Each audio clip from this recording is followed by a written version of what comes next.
Méndez, concejal. ¿Cómo estás, Darío? Buenos días. Buen día. Bienvenido. Es la primera visita de este año y yo le ofrecí mate igual porque recordaba que había dejado de tomar mate en pandemia, pero que si tomaba, por ahí tomaba saborizado o con hierbas, con yuyos, Sí. pero no, directamente ahora abandonaste el mate. Abandoné el mate ya hace 4 años. En la pandemia. Tuve COVID y después tomé mate y me cayó horrible y Mirá. no tomé más. No tomamos. Bueno, ahí estuvieron haciendo una intro fuera de aire, hablando un poco de fútbol. Darío es de Boca, por supuesto, y Marcos le preguntaba qué opinaba de este nuevo técnico, Sí, nuevo viejo, ¿no? Sí, el nuevo desembarco de Miguel Russo. Sí. Sí, contento, yo contento. Un hombre de la casa, con título, con espalda, no tiene que demostrarle nada a nadie. Ojalá que la salud lo pueda acompañar, digamos, sobre todo en estos momentos que vive Boca, donde es blanco de las críticas más furiosas, desde el presidente, desde el expresidente, hasta toda la caterva de periodistas deportivos Sí. que, no sé, que están más semejantes hoy a un programa de Chimento que... Sí, tremendo. que No, analiza el pero deporte. también de política. También, sí, toda la política, No, todo. no solo digamos, de la política de los clubes, sino la política partidaria. La política nacional. Hay que tener en cuenta que Boca fue un bastión del PRO durante más de 20 años, que hizo que ni más ni menos que puso un presidente en la Argentina. Sí. Boca es tan grande que puede hacer eso, que hasta un muchacho que si no lo quería ni el padre lo pusieron de presidente. Bianchi tuvo la culpa, esto hay que decirlo también. Sí, no, ¿qué va a hacer? Pero bueno, obviamente que ahora estamos sufriendo hace mucho tiempo, desde que había asumido la presidencia Ameal para acá, los embates primero del macrismo y ahora de Milei también, ¿no?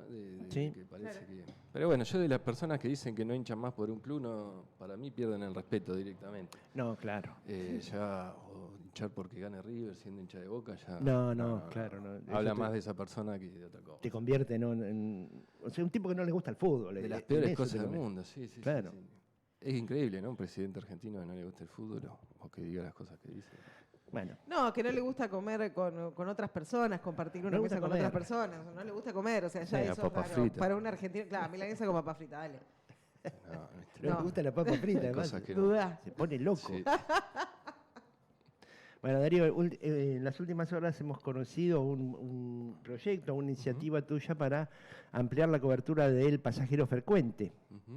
Sí, eso tiene que ver con la discusión que se está teniendo en el Consejo Deliberante desde hace un tiempo ya, que tiene que ver con la actualización del valor del boleto del colectivo, que está pedido por la Cámara, que recordemos que hasta el mes de mayo tenía una actualización bimestral por IPC, y a partir de mayo hasta ahí llegaba la ordenanza, y a partir de mayo había que rediscutir, el pedido de la Cámara la Cámara de Transporte, fue de continuar con el mismo método.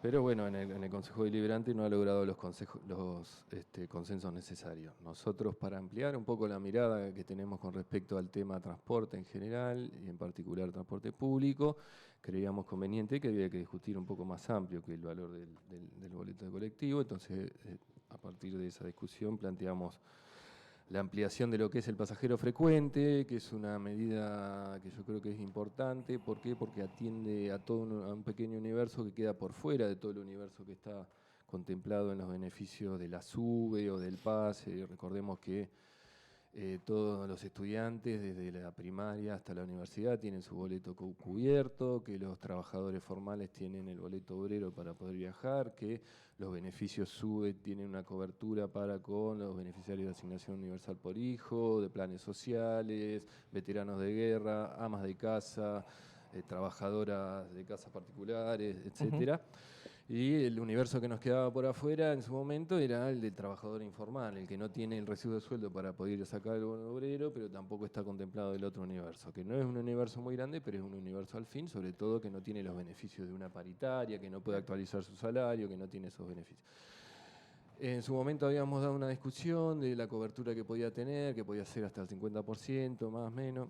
Logramos en su momento que a partir del pasaje número 20 tuviera un descuento del 35%, a partir del 40 y a partir del 60 progresivamente. Ujú. Pero en su momento también hicimos un pedido de informe a ver cuál era la cobertura que tenía este pasajero frecuente, y lo último que nosotros teníamos que era alrededor de 900 usuarios, lo cual, digamos, un universo no es muy amplio, digamos, ¿no? Entonces pensamos cómo se podía ampliar ese universo, no solo en los beneficios, sino en la cantidad de beneficiarios, y creíamos que una forma de hacerlo era bajando de 20 a 15, de 40 a 30 y de Ajá. 60 a 45. Ujú. Los límites en los cuales podría hacer esa progresión de los descuentos. Y entendemos que de esa forma se va a poder ampliar y tener un beneficio mayor, digamos, quienes utilizan esto. Sin ser, digamos, una solución. La solución a las cosas, para mí, para esa gente, sería tener un trabajo en blanco y que puedan acceder Sí, al un boleto sueldo obrero y digno. un sueldo digno, etcétera, etcétera. Sí. Pero bueno, vivimos en una Argentina en la cual estamos discutiendo cómo se llega a fin de mes, ¿no? Sí, sí, parches. en Parche, definitiva. exactamente. Pero bueno, nosotros queríamos aportar esta discusión, sobre todo porque el pasajero frecuente está financiado a través del sistema de estacionamiento medido. Ujú. Y como también había entrado en esta discusión del valor del boleto algunas propuestas de congelar el estacionamiento medido, nosotros entendemos, digamos, hay dos cuestiones con respecto a eso. Primero, en términos conceptuales, no estamos de acuerdo porque entendemos que la forma de ordenamiento del tránsito, no ya solamente del valor del boleto del colectivo, es alentando el transporte público y no el privado, digamos. No es una cuestión que se nos ocurra a nosotros, ni en términos ideológicos ni nada, sino que se hace en todas las ciudades, las grandes ciudades del mundo y las ciudades intermedias del mundo, donde se incentiva el transporte público de pasajeros, se pone límites a restricciones en ciertos lugares, o por el número de patentes, etcétera, etcétera. ¿Por qué? Porque vive un volumen de gente tan grande que si se moviliza todo en autos particulares, colapsa el transporte. Bueno, en Tandil, si bien no colapsa el transporte, vemos que el flujo es muy cargado por la cantidad de autos y por la topografía de Tandil, ¿no? Claro. Sí.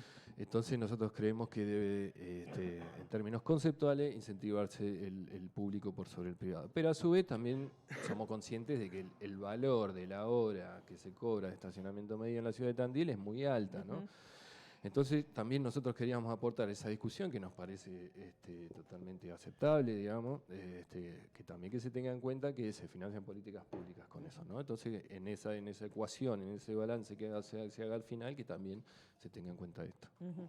Esto se va a estar tratando hoy, se va a seguir dialogando hoy, ya vienen siendo varias las reuniones de la Comisión de Transporte respecto de este tema. Sí, hoy tenemos ahora 9:30 Comisión de Transporte, va a ingresar este proyecto nuestro, va a tomar estado legislativo ahora ya cuando entre en la comisión y entiendo yo que, debe ir al Ejecutivo. ¿Por qué? Porque tiene una cuestión esto que el pasajero frecuente estaba dentro del pliego licitatorio. Ujú. Entonces, si se modifica el pliego licitatorio, tienen que estar de acuerdo las partes. Y en esto ya entra no solo el Departamento Ejecutivo, sino la Cámara de Transporte. Entonces, nada, pretendemos dar esta discusión y que se pueda avanzar, digamos, en los tiempos que sean los necesarios para que esto se pueda salir adelante. Ujú. Darío, vos lo decías, estos son pequeños, si se quiere, parches o ayudas para quien no la está pasando bien, para quien no llega a fin de mes, todo colabora y todo parece poco en ese contexto. Y uno tiende a pensar cuándo podemos superar estas coyunturas para ponernos a pensar verdaderamente en el transporte público de Tandil. Esto que vos mencionabas muy por arriba, recién, bueno, desalentar el uso del vehículo particular en el centro, ese tipo de cosas. Hay algo que aunque no sea este el momento de implementarlo, que parece que no va a ser nunca, pero hay algún estudio medianamente profundo, lo digo en tu partido, por ejemplo, en tu espacio político, ¿hay algo? Sí, hay varias propuestas, desde elaboradas por distintos partidos políticos hasta estudios elaborados por la Universidad Nacional del Centro. En su momento había un estudio interesante de la Universidad, de la Facultad de Exactas, que era de movilidad de todo Tandil, más que de transporte público, y hacía algún tipo de planteo que ponía de cabeza, digamos, el sistema de transporte público, porque básicamente lo que buscaba era, o para poder llevarlo adelante, lo que se necesitaba era pasar de 6 líneas a una, o Ajá. a una unidad transitoria de empresa, digamos, y que Ajá. la prestación sea ya no por línea, sino ¿Por qué? Porque hacía un nuevo trazado que a su vez era complementario entre las distintas líneas, era un trazado concéntrico, ¿no? Y que después se cruzaba. Medio parecido en Brasil usa ese sistema. Pero para eso necesitaba, porque ya al retirar los actuales recorridos de las líneas, digamos, necesitaba que se pongan de acuerdo en todo, para poder, entre todas, poder participar. Es una discusión que ya le compete al privado, digamos, hasta dónde está dispuesto o no, pero o al público en los momentos clave, como son cuando se pone a licitación el sistema de transporte. Claro. Nosotros habíamos puesto bastantes discusiones en el año 2022, fue el pliego vigente, con muchas expectativas, la verdad, pero bueno, después también lo que uno tiene, más allá de las ideas, las grandes o pequeñas ideas, es la realidad lo que se impone, ¿no? Entonces, por ejemplo, la accesibilidad al transporte público, una cuestión que se viene planteando hace muchísimo tiempo, y ahora hace poco las empresas presentaron 3 unidades accesibles. En términos de lo que representa es muy poco, porque son 60 unidades las que circulan en Tandil, pero bueno, se empezó. Sí. Ahora, nosotros ir a exigirle que a la Cámara de Transporte que todos los años lo haga en este contexto económico, ahora se pone muy difícil. Sí, bueno, la verdad, es como cualquier empresa medianamente que viva con el consumo de los argentinos, ¿no? No que esté desligada del consumo. Cuando se retrae el consumo, por lo que sea, ¿no? Por las X causas que sea, es muy difícil que esas empresas reinviertan para hacer mejoras de cualquier tipo. Bueno, lo mismo sucede en el transporte, digamos, cuando hay caída en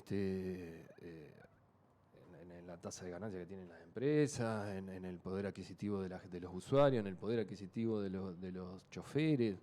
Es muy difícil en este contexto cuando el Estado se retira, el Estado-Nación se retira como se retiró del subsidio que aportaba, o sin ir más lejos, los subsidios que hoy tiene, que antes nombrábamos del beneficio de la SUBE, a deuda a 4 meses, digamos, hoy en día al transporte de Tandil. Entonces están muy en el día a día como para poder tener el transporte óptimo que todos querríamos. Yo creo que es como la vida misma, me parece que si no hay un buen funcionamiento de la economía, todos los aspectos demás es muy difícil poder ordenarlos, digo, ya sea en términos de, no sé, de energéticos, en términos de la calidad del empleo, la calidad con los derechos correspondientes, sobre todo cuando uno piensa en un empleo registrado, el acceso de los jubilados a una vida un poco más digna, las empresas mismas, digo, las empresas funcionan mejor, salvo que estén vinculadas al sector financiero.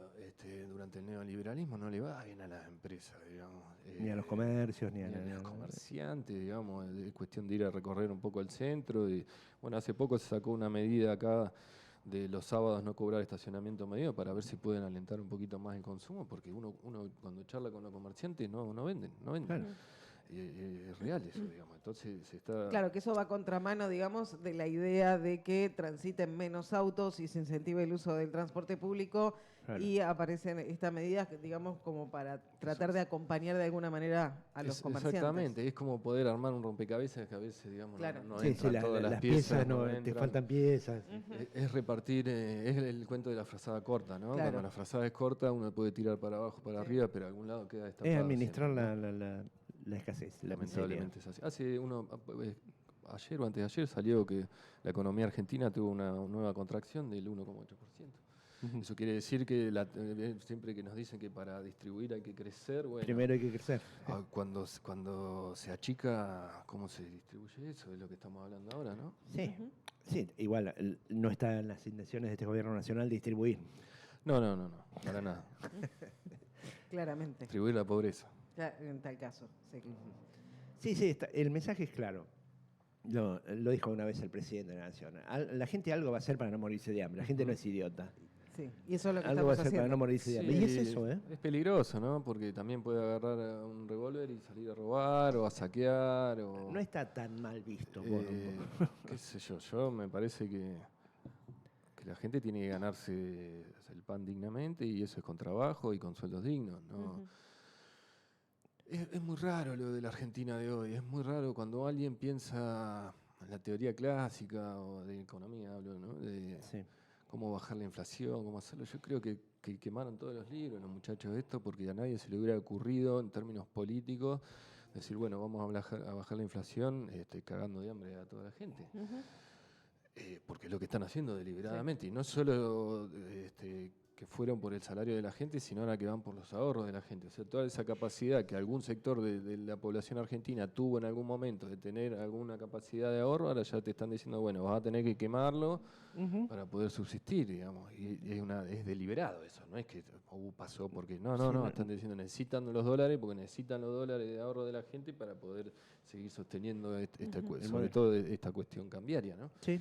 Y desde el espacio, ¿no? Desde tu espacio, sí. ¿Cómo evalúan la reacción de la gente? Digo, una característica de la reacción de la gente es no ir a votar en las elecciones en Cava y en las elecciones en las provincias donde hubo elecciones. Esa fue la reacción de la gente, no ir a votar. ¿Cómo analizan ustedes esa situación? Digo, o la no reacción de la gente, no sé, en 2001 los cacerolazos. Sí. Esto, no sé, yo lo veo peor que 2001, porque hay como, no sé, no es tranquilidad de la gente, pero es la no reacción o pasividad. No saber, sí, no sé tampoco si es pasividad o no saber qué quilombo atajar primero. Cuando estás en la diaria, ¿no? En tu casa, pagar la luz, el gas, la escuela, vestir a los chicos, no sé. Yo creo que hay una complejidad en todo esto. Primero, el 2001 existió después te diría, de muchos años de lucha. Yo creo que ahí entre el 89 y el 2001 hubo un afianzamiento del neoliberalismo en la Argentina muy fuerte, con los dos partidos dominantes en ese tiempo, que sin plantear ningún tipo de alternativa en términos económicos. Y quienes vivimos el menemismo, cierta parte de esto ya lo hemos pasado, cierta parte de esto. Yo creo que a medida que pasa el tiempo avanzan más todavía en las cuestiones. Pero cierta parte la hemos vivido y cierta sensación de desazón también la teníamos en ese momento. No te olvides que Menem fue reelecto después de 6 años y después de haber privatizado todo. Tuvo 10 años el menemismo y de la Rúa, si bien duró 2 años y no llegó a 2 años, es una continuidad en términos económicos de ese proceso. Sí, se votó seguir en la convertibilidad o no. Exactamente. Yo creo que ahora hay una conjunción de cuestiones. Primero, creo que el efecto que ha tenido la pandemia y la cuarentena sobre la humanidad es innegable. Creo que eso ha llevado al ser humano a no en la Argentina, sino en el mundo entero, a una visión un tanto más personal y más egoísta. No lo digo en términos peyorativos de egoísta, de pensar en uno y no tanto en la comunidad que lo rodea. Y esa, digamos, la ultraconectividad, digamos, con los dispositivos electrónicos, que también la pandemia ayudó, yo creo que a partir de ahí te muestran, primero hipersegmentan los intereses de la gente, hipersegmentados, sobre todo más que buscar comunión, buscan separarlos, ¿no? Que todo el mundo se pelee con todo el mundo por lo que sea. Y después también un modelo de sociedad y de hombre y de mujer donde el triunfo está dado en la realización individual a cualquier costo. Digamos, antes la realización individual estaba dada en, lo clásico era tener un buen trabajo, poder tener su casa, su coche, irse de vacaciones, formar la familia, cierta seguridad, digamos, ¿no? Hoy en día por ahí no sé si está tan vinculado a eso, ¿no? Pero son todas cuestiones que hacen que se esté mirando uno el ombligo más que la comunidad. Entonces, yo creo que en términos económicos eso hace que hasta que no le llega a uno no se preocupa, ¿no? Entonces eso es por desgranamiento, las críticas hacia este sistema. Y por otro lado hay una cuestión política también, ¿no? Que yo creo que hoy la gente, primero que votó con esperanza y con expectativa, digamos, no sé si tan reales o de castigo hacia otros, pero cuando la gente vota con una esperanza. Y es muy raro que la gente enseguida diga que se equivocó en lo que votó. Reconozca. Que reconozca en el voto, ¿no? Incluso. Entonces uno tarda y va a aguantar todo lo que pueda hasta decir, bueno, todavía una luz de esperanza, porque no, fíjate que la inflación, esto, no. Que hay que aguantar. O todo ese aparato mediático que, digamos, que todo el día te bombardea, que te dice que estamos mejor, que la macro está bien, sí, que el riesgo país. Que la libertad avanza a raso en las provincias, cuando vos sabés que las elecciones no fueron así.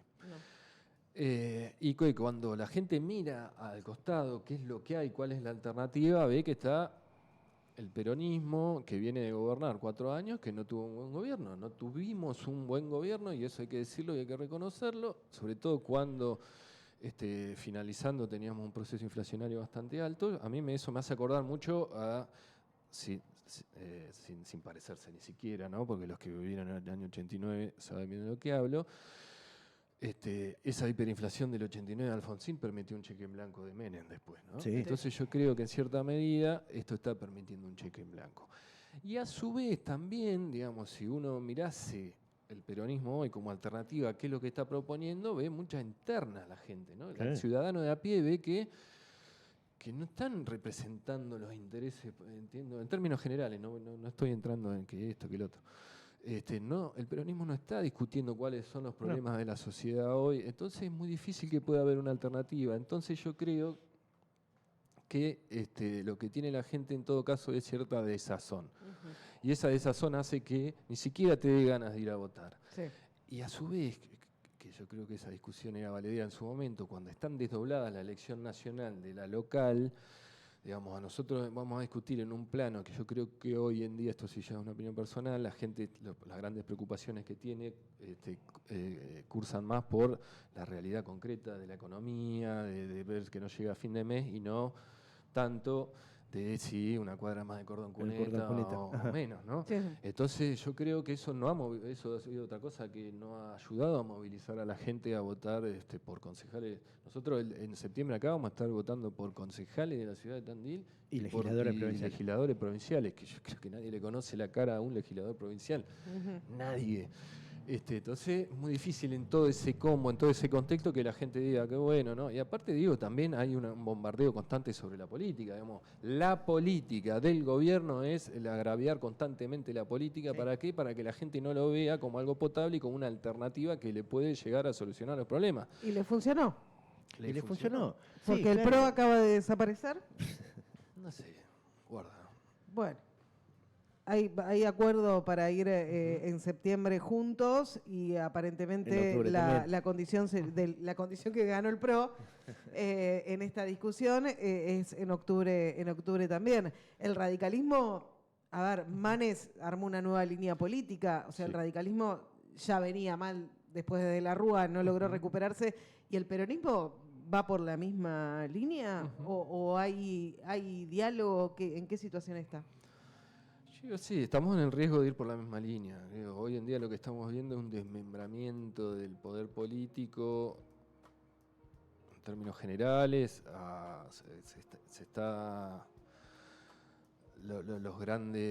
No hay grandes proyectos políticos que enamoren a la sociedad, entonces eso hace que los proyectos políticos se replieguen o sobre las provincias o sobre los municipios. Lo cual tiene un gran peligro, que es que dejarle la política nacional, la gran política, solamente a quienes gobiernan. Sí. Y que después simplemente negocien en función de los intereses de esas partecitas, ¿no? Lo que viene haciendo el gobierno. Las provincias del norte son provincias que viven de la coparticipación, no tienen forma de sostenerse, entonces el látigo constantemente para que le voten las leyes. Que saltan los Jaldos, los Jaldín, los Rovira. Que son leyes que a su vez van a perjudicar a todo el pueblo, pero es la subsistencia de un tiempito más, a ver hasta cuándo dura esto, y no va a durar mucho más. Yo creo que la realidad, el otro día lo planteábamos en el Consejo Deliberante, a ver, cuando se retrotrae el Estado Nacional a través de la coparticipación, digamos, del financiamiento del Estado, ya sea provincial o municipal, eso hace que tanto las provincias como los municipios vayan, al tener que hacerse cargo de mayor cantidad de cosas, porque la gente que pierde cualquier tipo de derecho o cualquier circunstancia, acude a la primera línea del Estado, que es el municipio. O las provincias, ¿no? Como la provincia de Buenos Aires, que trata de hacerse cargo un poco de todo lo que el Estado-Nación se desentiende. Pero a su vez tiene muchísimo menos recursos. Entonces lo que trata de hacer es, tanto las provincias como los municipios, cubrir esa faltante de recursos, descargándolos sobre quiénes, sobre los contribuyentes, ¿no? Claro. Aumentando las tasas, aumentando los impuestos. En la provincia de Buenos Aires, en Tandil, hicimos las mismas cosas. Ahora, eso tiene un límite que va a estar dado en el bolsillo del contribuyente. Claro. Y ahí es donde ya empieza, yo lo llamo una bola de nieve inversa. que se va a empezar a achicar, porque el contribuyente no va a poder seguir solventando el nivel de tasa o de impuesto que tiene, el Estado va a empezar a achicarse porque no va a poder dar respuesta así, y eso va a terminar en un sálvese quien pueda. Sí. Ese sálvese quien pueda puede terminar como hablábamos al principio, en la gente saqueando supermercados, o gente robando con grados de violencia cada vez mayores. Nada, la gente, como bien lo dijo el presidente, Algo va a hacer para no morirse de hambre. Ahora, después de tantos años de la gente organizarse a través del Estado, digamos, a través de las sociedades eligiendo su forma de organizarse, el Estado es eso, una sociedad diciendo, nos organizamos de esta manera, con estas normas, tenemos estas obligaciones, estos derechos, vamos a entrar en un nivel, digamos, de tribalización, digamos, la época de cazadores, recolectores, banda, donde, digamos, va a ser, el Estado va a tener la única función que va a cumplir, es la función policial. Sí, la represión. Otro tipo de función no va a cumplir.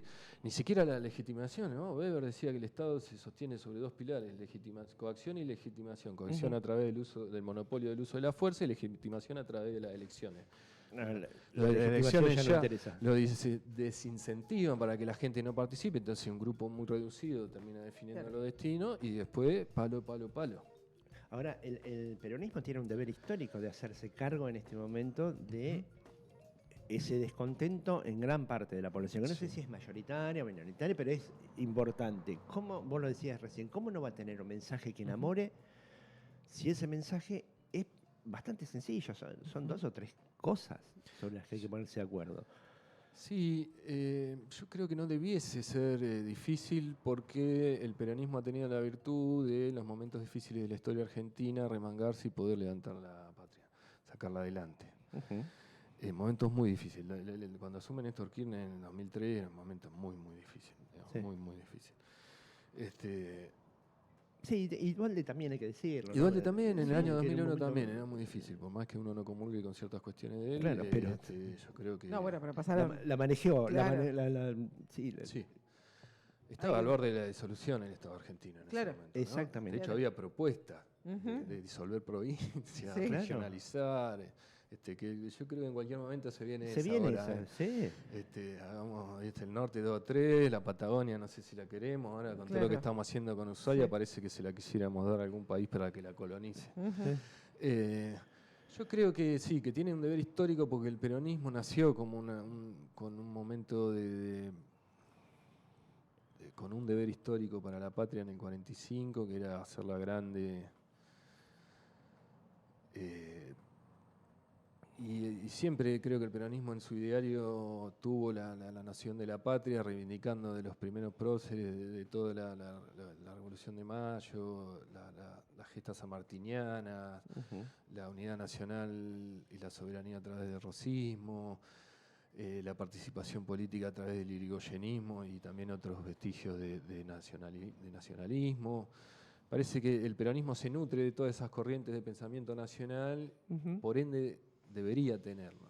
Yo creo que un grave error que pueden compartir cierto, con los compañeros, algunos compañeros, sobre todo gobernadores, es aislarse en el medio de sus provincias, porque si no somos capaces de vertebrar un proyecto nacional, no hay salida en esto, no hay forma. Digamos, si no es a través de la nación, no va a haber forma. Digamos, claramente lo que nosotros tenemos que trabajar es para ganar la nación en el año 2027, o cuando sea, si es que llegase a ser antes, por X causa, digamos, ¿no?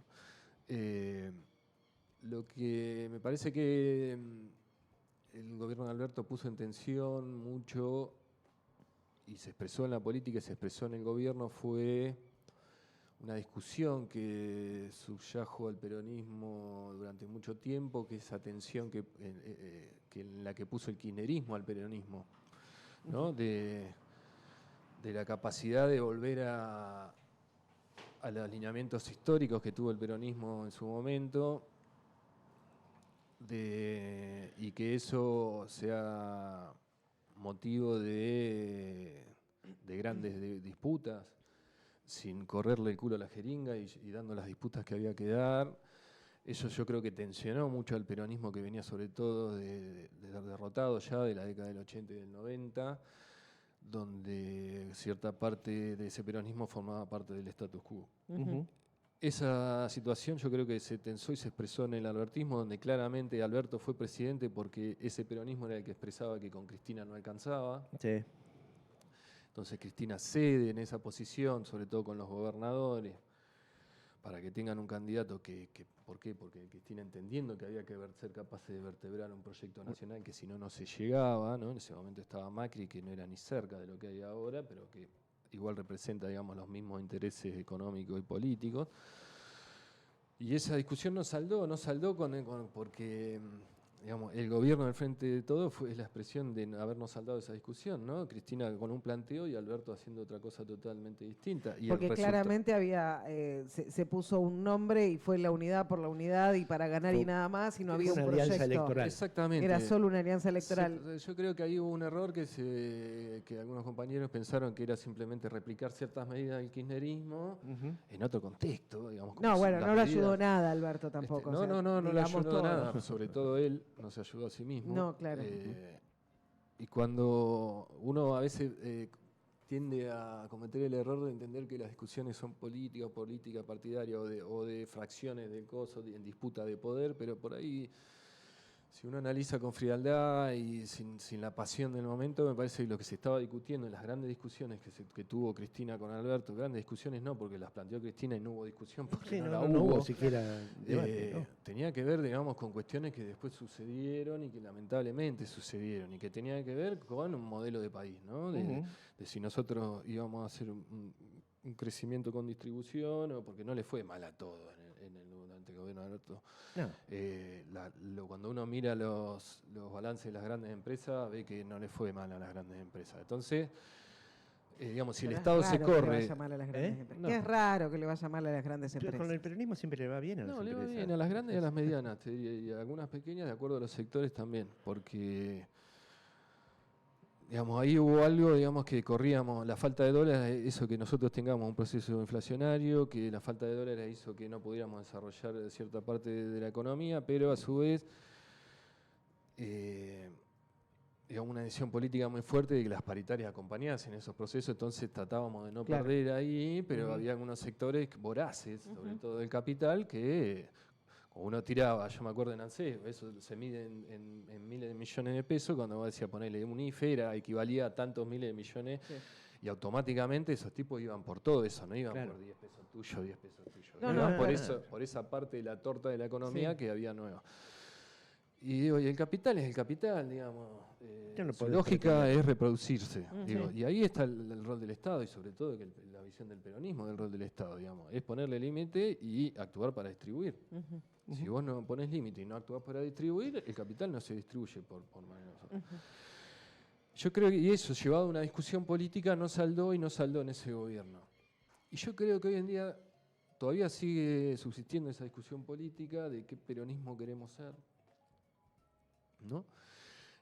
Si queremos ser un peronismo que no moleste al poder, si queremos ser un peronismo que piense que primero tienen que acumular las grandes empresas para que después derrame, digamos una suerte de teoría del derrame del neoliberalismo, pero aplicada al desarrollismo, o si queremos ir a un peronismo de desarrollo y distribución, digamos, de crecimiento con distribución, pero con un Estado en el lugar que tiene que estar y peleándose con los que se tiene que pelear. Ahora esa es una de las discusiones. Pero yo te digo, en este contexto, como para no dejarlo pasar, sí. Cristina tiene una posición clara en su discurso de estos dos modelos, por dónde va. Sin embargo, cuando elige un peronismo que no le haga mal al poder, que no se pelee demasiado con el poder. Cuando elige el candidato, lo eligió a Scioli, lo eligió a Alberto y lo eligió a Massa.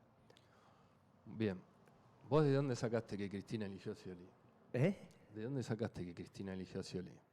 Digo, porque ese es un discurso que se ha construido el último tiempo. Digo, ¿Cristina eligió a Scioli? ¿Quién lo eligió? Fue el candidato. Interna no hubo. Fue el candidato. Yo te digo, si ahora mismo googleás, vas a ver que lo encontrás, que hubo una reunión de gobernadores con la presidenta en su momento y le exigieron que Scioli sea los gobernadores, la gloriosa CGT y los intendentes de la provincia de Buenos Aires. Ok. Te concedo, para no entrar en esa discusión, te lo concedo a Scioli. Hablemos de Alberto. Alberto, había una discusión, lo acabo de decir, con el peronismo de las provincias de Buenos Aires. Ok, ¿la culpa es de los gobernadores? No, yo digo, hay un... ¿Los gobernadores tienen mayor poder de decisión que la presidenta, que Cristina? No, yo creo que Cristina tiene un grado mayor de responsabilidad en sus decisiones. Hay otras personas que no. Puede ser, sí. De responsabilidad, de ella, para con ella, ¿no? Sí, pero bueno, ponele que lo haya elegido Alberto, supongamos que lo eligió Alberto en función de qué, de los intereses de esos gobernadores, porque sabíamos que nosotros teníamos cierta cantidad de votos en la provincia de Buenos Aires.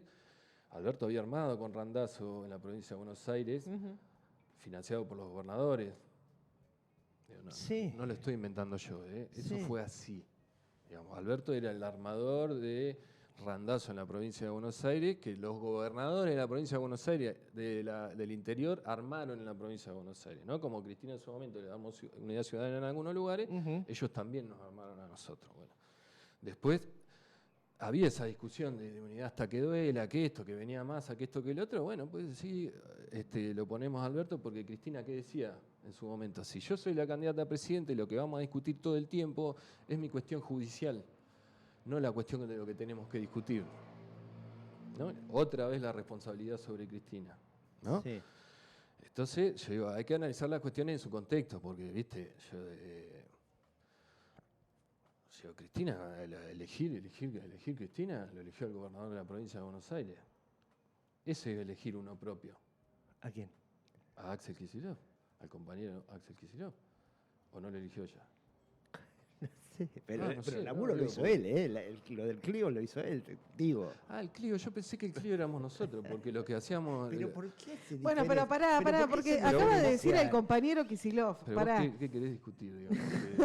¿Vos querés? Porque podemos discutir la realidad o podemos discutir posicionamientos políticos. Hay mucha correlación de fuerza, lo cual es interesante para un cuadro político, que no salga así a la descampada y decir, bueno, vamos con esto, vamos con esto. Pero a veces te escucho y pareciera escuchar a Alberto también en algunas cosas.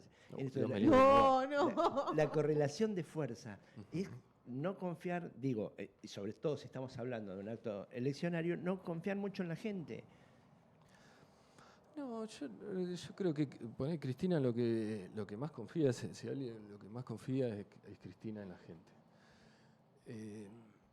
Nosotros el planteo era que Cristina tenía que ser presidenta en el 19, el planteo nuestro, el de la Campo era Cristina presidenta. Y Cristina no nos dio a nosotros, ¿por qué? Porque dijo, no, porque la discusión fue esa. Digo, tenemos que cerrar con el otro, y si no nos van a querer, y si no, después nos van a poner a discutir esto.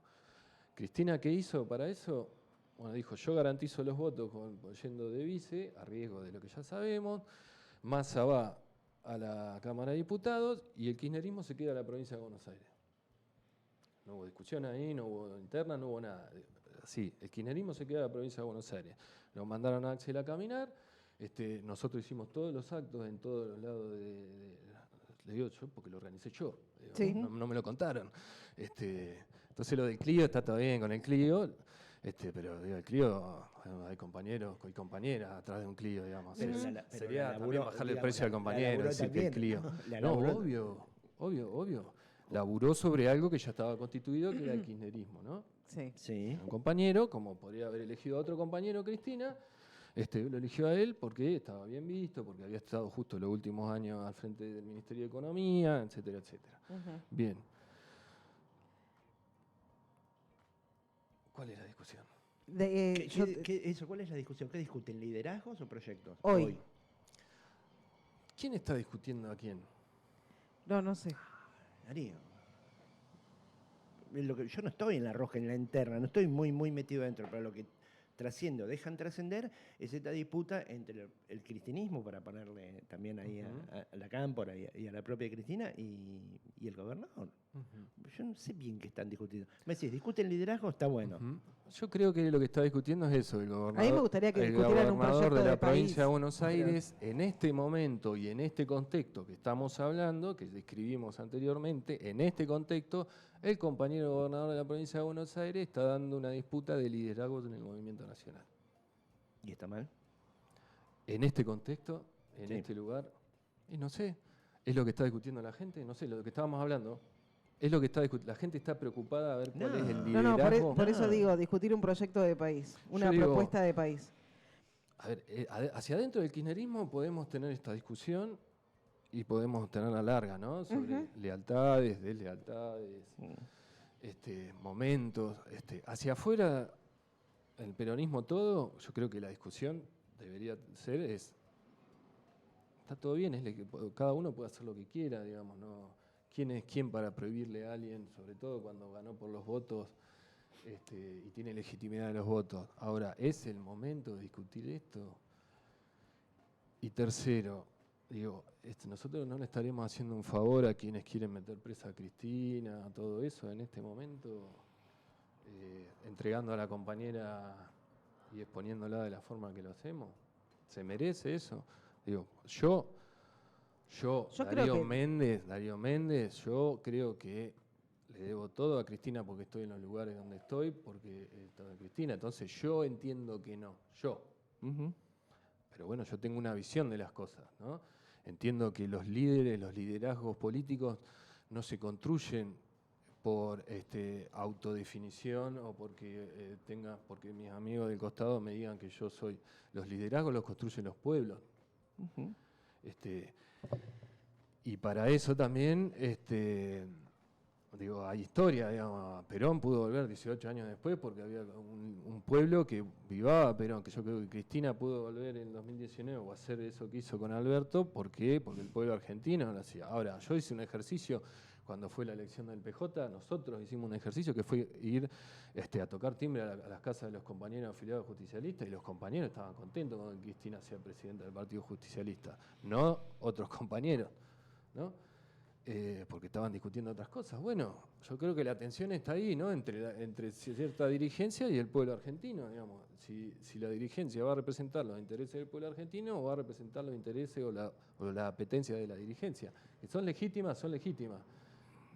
Ahora hay que ver si eso hace que representar los intereses del pueblo argentino entre en un segundo plano. O que esa disputa resienta la posibilidad de representar los intereses del pueblo argentino. Te tenés que ir. Sí. Podemos Pero, seguir charlando toda la mañana. Sí, claro, querés volver otro día, no tenemos problema, porque obviamente que siempre es muy interesante. De igual modo, y más allá de eso, yo no sé si el compañero Axel lo estás desde qué lugar lo estás diciendo, si realmente porque crees que sea compañero o estás... No, pero por supuesto, ¿cómo no va a ser un compañero? Digamos, nosotros hemos trabajado muchísimo con Axel. Bueno, y en función de eso, hay elecciones en septiembre.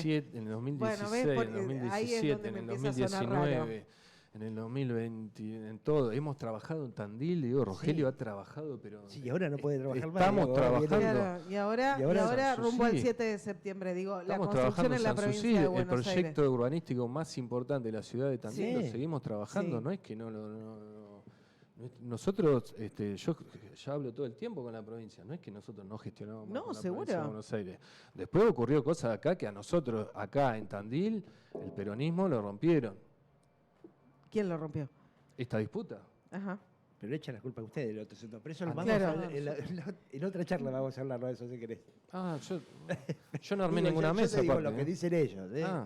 No, yo lo que veo bueno si los invitan a esa mesa, ya que nombraste la mesa, estamos hablando de la mesa... ¿La mesa de qué es? Del futuro, la de Axel, la que acompaña a Axel. La mesa de discusión donde hay diferentes sectores del peronismo que se empezaron a reunir hace ya bastante tiempo. Si es lo que está discutiendo... Si los invitan, ¿van? Si es lo que está discutiendo la gente del pueblo argentino, bueno, si es necesario, sí, cómo no. Pero no sabemos que se está discutiendo en esa mesa. No me para la gente a mí mesa. para discutir eso. ¿Para qué te para la gente? Para decir que no llega a fin de mes. ¿Y cómo discutimos eso en el territorio? Lo que llega, cómo llega a fin de mes, sí. Sentándonos todos en una misma mesa diciendo cuáles son los problemas en Argentina y discutamos eso y las disputas que tienen que darse en el año 2027 que se den en el año 2027. Pero para eso no hay que hacer el caminito de las hormigas y hacer todo el proceso. ¿Pero qué caminito? Ya lo tiene hecho 2 veces gobernador. Ya lo tiene hecho el camino. No tiene que hacer, tiene que gobernar. Todos. Es con todos. A Cristina sola no le alcanza y a Axel tampoco. Pero ¿cómo no va a ser con todos si son todos compañeros? Incluso ahora, bienvenido sea, que hay mucha gente que antes no apoyaba a Axel, que ahora lo hace. Se están lastimando. Me cuesta creer el compañero. Pero ¿cómo no van a ser compañeros? Pero, tono. No. Vos me querés llevar a un lugar que no estoy diciendo. No. No sé si hay retorno después de lastimarse tanto. ¿Vos escuchaste alguna palabra de mi boca que lastime a alguien? No, ¿de tu boca no? No. ¿Y de quién? Bueno, te voy a No, decir porque nombre. construimos cuestiones que después no tienen viso con la realidad. ¿Dónde está? ¿Quién agravia a quién? ¿Qué hizo Cristina en contra de Axel? Bueno, tampoco que hizo Axel en contra de Cristina, ¿no? El tipo no Empecemos por agravia el tampoco. PJ. Empecemos por lo del PJ. Puso otro candidato en contra de Cristina. Hay un montón de heridas que saldar Cristina todavía. estaba sola ahí. Bueno, Bueno, dale. te tenés que ir, son y 20, son Esos 9 y mismos 20. Y son nosotros los que tenemos a hicieron perder a Miguel. Capitanich en Chaco. Porque digo, esas cosas no se discuten. El peronismo de Chaco perdió por 10 puntos porque los amigos de Tolosa Paz, los vicepresidentes del compañero Quintela, fueron aparte, por 10 puntos. Hubiéramos empatado la elección en Chaco yendo el radicalismo con la Libertad Avanza. En Capital Federal, si el compañero Moreno y el compañero Abal Medina no hubieran hecho esa paparruchada que hicieron, hubiéramos empatado con la Libertad Avanza. Digamos todo. ¿Quién hace daño a quién? Y bueno, ¿y van a repetir ese fracaso en la provincia? Dios quiera que no. Bien, Yo brego por la unidad.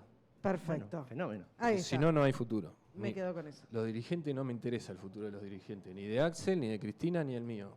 El futuro del pueblo argentino. Darío Méndez, en Pasados de Rosca, gracias. No, Igual gracias a ustedes. volvé, ¿eh? No, Sí, que no pase yo cuando mucho me tiempo. invitan, vengo. Buenísimo. Así charlamos, así ida y vuelta. Gracias. Gracias a usted. Siempre me voy corriendo.